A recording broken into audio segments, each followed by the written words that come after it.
Quando nós perdemos o foco, também deixamos de servir a Deus. Passamos a ser críticos e continuamos a fazer exigências. E às vezes exigimos dos outros aquilo que nós próprios não conseguimos dar. Se a tua vida espiritual está morta, Ele quer reavivá-la. Se o teu casamento está despedaçado, Deus quer trazer vida ao teu casamento. Se os teus relacionamentos familiares estão fragmentados, Deus quer restaurar. Existem alguns que trabalham à frente, nas luzes dos holofotes, das câmaras, mas existem outros que trabalham nos bastidores e que o fazem com grande eficácia. Certa ocasião, um primo meu, alguns de vocês conhecem, ele chama-se Joaldi, reside neste momento no Canadá. Ele convidou-me para assistir ao ensaio da orquestra onde ele tocava, na cidade do Porto. O início do ensaio foi uma das experiências mais fascinantes e ao mesmo tempo dissonante da minha vida. Com toda aquela variedade de instrumentos a emitir sons sem a coordenação do maestro. Acreditem que era poluição sonora. Todos os naipes estavam a ensaiar e eu, passado um pouquinho, quis sair daquele auditório. Era insuportável estar naquele lugar. Mas foi então que, a determinado momento, entrou o maestro. Ele levantou a batuta e aquele momento que era dissonante passou a ser extremamente harmonioso. Apesar de serem instrumentos de sopro, as flautas e os trompetes emitem sons distintos. A flauta sussurra e a trompete anuncia. Não há nada como um trompete, mas em doses limitadas. Como é óbvio, nós podemos tolerar este som poderoso durante um curto período de tempo, mas depois é necessário um som mais suave, algo doce como uma flauta. Mas até o som de uma flauta pode se tornar aborrecido se não existir ritmo ou cadência. E esta matiz é proporcionada por instrumentos de percussão, ou que podem fazer a percussão. Quem é que gostaria de assistir a um concerto de uma bateria a solo? Se calhar alguns jovens que aqui estão, da geração X e Y. E se fossem 15 baterias? Pareceria um concerto de música transe. Mas que orquestra sobreviveria sem flautas, sem trompetes, ou mesmo sem os instrumentos de percussão? A flauta suave precisa do trompete impetuoso, que por sua vez precisa da percussão cadenciada. Captaram a ideia? Os instrumentos precisam uns dos outros para produzir música. E esta imagem, esta analogia, pode ser aplicada à igreja. Alguns mantêm a cadência. Não é necessário que toquemos todos o mesmo instrumento. Outros lideram a orquestra. Não produzimos todos o mesmo som, nem todos temos a mesma resistência. Alguns são suaves, outros são poderosos, mas todos têm o seu lugar. Alguns tocam tambor, outros tocam flauta, outros tocam trompete. Certa ocasião, um personagem bíblico foi convidado para uma refeição convívio. Desta vez, os convidados não adotaram uma postura conflituosa. Quem seria o primeiro? Quem é que canta melhor? Quem é que prega melhor? Quem é que tem razão?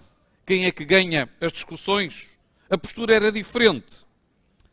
Neste almoço convívio, estavam 3 pessoas muito especiais. Nós vamos chamar-lhes Martim, Lia e Constança. 3 nomes contemporâneos. Lia servia. Ela gostava de ver tudo organizado. Constança louvava.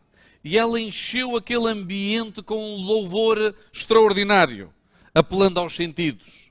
O Martim tinha uma história para contar e estava sempre pronto para testemunhar.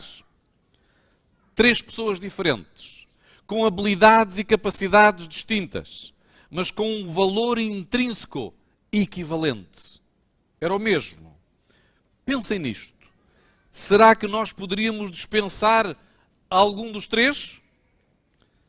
Todos somos importantíssimos na orquestra de Deus. E se nos deixarmos ser usados, o concerto vai ser espetacular. Todas as comunidades precisam de uma Lia. E por que não muitas Lias? Ou até Lios. São elas que arregaçam as mangas, são elas que mantêm o ritmo funcional da igreja. Por causa das Lias, o orçamento, as contas da igreja, mantêm-se equilibrados. Os bebés podem permanecer tranquilos no culto e existe até um ministério especial, na parte da manhã, recebe as crianças para que lhes possa ser ministrado o Evangelho Eterno, adaptado ao seu contexto. Sem as Lias, as Constanças e os Martins ficariam perdidos na igreja. Andariam à procura das chaves, andariam à procura do comando do ar-condicionado, não conseguiriam decorar a igreja, Ana, e podemos até dizer que nos almoços comunitários ficariam nervosos, porque não conseguiriam organizá-los. As Lias têm uma particularidade especial. Elas não costumam trabalhar motivadas pelas luzes dos holofotes. Elas preferem trabalhar nos bastidores, sem que ninguém esteja a ver. E se de facto as Lias têm uma fraqueza, esta consiste em colocar a missão acima do senhor da missão. Certa ocasião, Lia convidou um amigo para comer em sua casa, talvez o almoço convívio. Esse amigo aceitou o convite, mas não veio sozinho. Trouxe uns penduras. Agora, imaginem Lia, que estava a preparar-se apenas para receber uma pessoa e agora tem pelo menos 16 convidados. E ela não tinha bimbi nem um forno para cozinhar a vapor. E as senhoras que estão aqui sabem o que é lidar com imprevistos. Provavelmente o convidado Lia não tinha a expectativa de ir comer. Queria apenas fazer uma visita de cortesia. Mas como estava acompanhado, não ia deixar os seus amigos. Normalmente, quando nós vivemos um dia mau, este começa com expectativas irracionais. Não na cabeça dos outros, mas na nossa cabeça. E nesses dias nós acreditamos, por alguma razão, que os outros também estão a viver um dia mau. E como a letra do Rui Veloso, costumamos dizer, parece que o mundo inteiro se me uniu para me tramar. E para complicar o quadro, basta colocar uma pitada de impaciência, de algumas palavras irrefletidas, e está estabelecido um cocktail. Lia, furiosa, vai se dirigir à irmã e diz: mas por que carga d'água é que a menina Constança está sentada sem fazer nada? És sempre a mesma coisa. Talvez seja por isso que estejas encalhada e ainda não tenhas casado. Quem é que tem tempo para se sentar quando existe salada para ser feita, uma mesa para ser posta e tantas coisas para se preparar? E por isso, Lia, quando as pessoas alcançam este estado de ebulição, passam a disparar em todas as direções.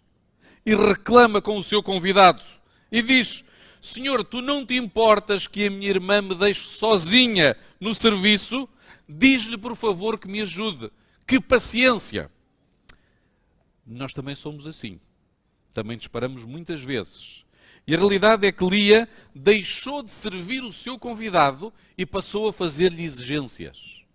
Quando nós perdemos o foco, também deixamos de servir a Deus. Passamos a ser críticos e continuamos a fazer exigências. E às vezes exigimos dos outros aquilo que nós próprios não conseguimos dar.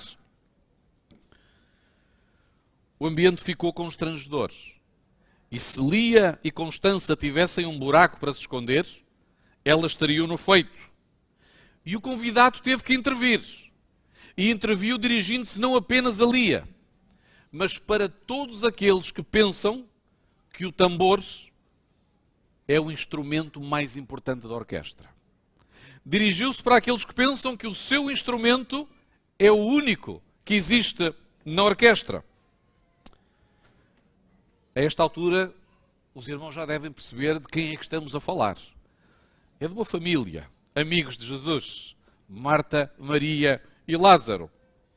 Em João, no capítulo 12, no versículo 2 e 3, nós encontramos Jesus falando com Marta e diz: Marta, tu estás preocupada com muitas coisas. A Maria escolheu a melhor parte e essa parte não lhe será retirada.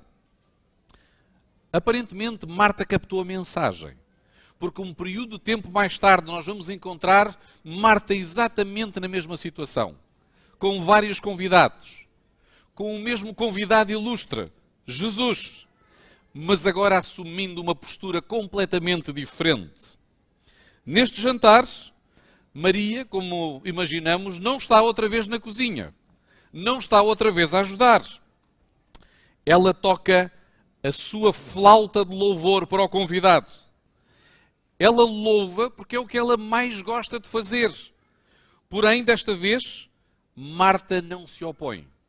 Ela aprendeu que no serviço da igreja há um lugar especial para o louvor, para a adoração. E qual é a parte de Maria nesta refeição? Ela trouxe um frasco de perfume caro, um vaso de alabastro. Ela derrama aos pés de Jesus. E com os seus cabelos seca-lhe os pés. E o aroma que encheu aquela sala, interessante, encheu a casa, assim como um louvor pode também encher a igreja. As Marias expressam melhor do que ninguém o louvor. Elas não se limitam a cantar, elas louvam. Elas não se limitam a frequentar a igreja. Elas vêm para prestar adoração. Elas não falam apenas de Cristo. Elas mostram-no. Mas o problema é que as Marias vivem com um pé na terra e outro pé no céu. Não é fácil para as Marias colocar os dois pés na terra. Mas às vezes é necessário. Às vezes alguém tem que recordar às Marias que existem contas para serem pagas, responsabilidades para serem assumidas. No entanto, não sejamos muito duros com as Marias quando tivermos que lhes chamar a atenção. Não se esqueçam, as flautas são extremamente frágeis e são ricas em emoções. Se elas conseguirem encontrar um lugar aos pés de Jesus, deixem-nas estar aí sossegadas, aos pés de Jesus. Peçam-lhes, na realidade, que intercedam por nós. Elas apreciam esta tarefa. Não lhes exijam a sua retirada. É o que tento fazer sempre que encontro uma Lia, uma Maria, na igreja. Precisamos delas para orar pelos nossos filhos, pela nossa igreja, pela nossa família. Nós precisamos delas porque temos a tendência de nos esquecer como é que Deus gosta de ser adorado. As Marias também nos recordam que a obediência não é apenas a alguns mandamentos, como se fosse uma estrutura menu, mas a todos. Elas recordam que adorar é servir. E o Lázaro? Este querido tem que entender que nem todos podem tocar trompete. E até onde sabemos, naquele jantar familiar, ele não colaborou em nada. Ele está do lado de fora da casa. E João, no capítulo 12, do versículo 9 e 11, apresenta-nos o seu quadro nesta orquestra. Afirma que ali estava uma grande multidão, que não veio apenas só para ver Jesus. Eles vinham ali com curiosidade para ver aquele que tinha sido ressuscitado de entre os mortos. E se Lázaro hoje se levantasse na nossa igreja, e se vivêssemos naquele tempo, ele diria: eu sempre tentei ser uma boa pessoa.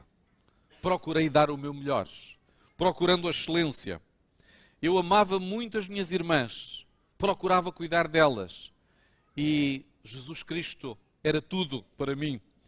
Ele considerava a minha família como amigos próximos. Nós não pertencíamos aos 12 apóstolos, mas Jesus sabia que onde quer que ele estivesse, mesmo que estivéssemos muito tempo sem nos vermos, ele tinha na minha casa uma casa de amigos.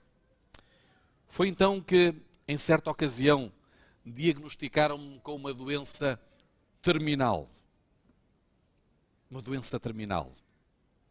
E eu sempre exerci fé e fidelidade. Orar com fé é ter a certeza que Deus existe e pode todas as coisas. Orar com fidelidade é decidir permanecer ao lado de Deus, mesmo que as nossas orações não sejam respondidas de acordo com as nossas expectativas. E Lázaro orou com fé e com fidelidade. Mas mesmo assim, ele morreu. Ele morreu. A sério, pode parecer estranho, mas Lázaro dizia lá fora: eu morri. Não encontraram em mim qualquer sinal vital. Nada. Eu não me recordo de nada. Só sei que a determinada ocasião, depois de estar num sono profundo em que eu não me recordo de nada, ouvi uma voz. Uma voz que me chamava a sair do sepulcro. E se o meu nome não tivesse sido mencionado, todos os mortos da época se teriam levantado. Os sinais vitais regressaram e eu estava vivo outra vez. E quero que saibam, diria ele hoje, queridos irmãos, que Jesus pode fazer o mesmo na tua e na minha vida. Se a tua vida espiritual está morta, Ele quer reavivá-la. Se o teu casamento está despedaçado, Deus quer trazer vida ao teu casamento. Se os teus relacionamentos familiares estão fragmentados, Deus quer restaurar. Deus quer restaurar. O mesmo poder que me trouxe do sepulcro está disponível hoje, até ao regresso iminente de Jesus Cristo. Deus deu a Marta o tambor do serviço. Deu a Maria a flauta do louvor. E colocou nas mãos de Lázaro o trompete do testemunho. E Lázaro tocou. Deus hoje ainda entrega trompetes, entrega flautas, entrega tambores. É verdade que nem todos podem apresentar testemunhos poderosos, como Lázaro. Lembram-se? Quem é que gostaria de assistir a um concerto apenas de trompete? Alguns são um canal poderoso para a conversão dos perdidos. Outros acolhem-nos. Outros abraçam-nos. E ainda há outros que os motivam. O reconhecimento deste mecanismo que Deus utiliza vem lá do alto. E é através do discernimento do Espírito que nós percebemos como é que funciona a orquestra. Nesta dinâmica, existem alguns que trabalham à frente, nas luzes dos holofotes, das câmaras, mas existem outros que trabalham nos bastidores e que o fazem com grande eficácia. Se Deus te chamou para ser um Lázaro esta manhã, testemunha sempre que puderes, com discernimento e sabedoria. Lembra às pessoas que todos temos pelo menos uma história para contar. Também nós um dia morremos para o pecado e ressuscitamos para uma nova vida em Cristo Jesus. Se cada um colocar o seu instrumento, que é a sua vida, nas mãos de Deus, nós vamos assistir a um grande concerto. O grande maestro do universo vai estabelecer um grande concerto na minha vida, na vida da minha família e, sobretudo, na nossa igreja. Com uma música que provavelmente ainda não ouvimos antes, que ainda não escutámos antes. E se estivermos consagrados a Deus, que grande sinfonia vai ser. Unidos no mesmo projeto, unidos no mesmo propósito, unidos na mesma direção. Que o Senhor abençoe esta orquestra, porque toda a igreja faz parte da orquestra. Um sábado abençoado e não se esqueçam que, como instrumentos, Deus quer e vai utilizar-nos. Amém.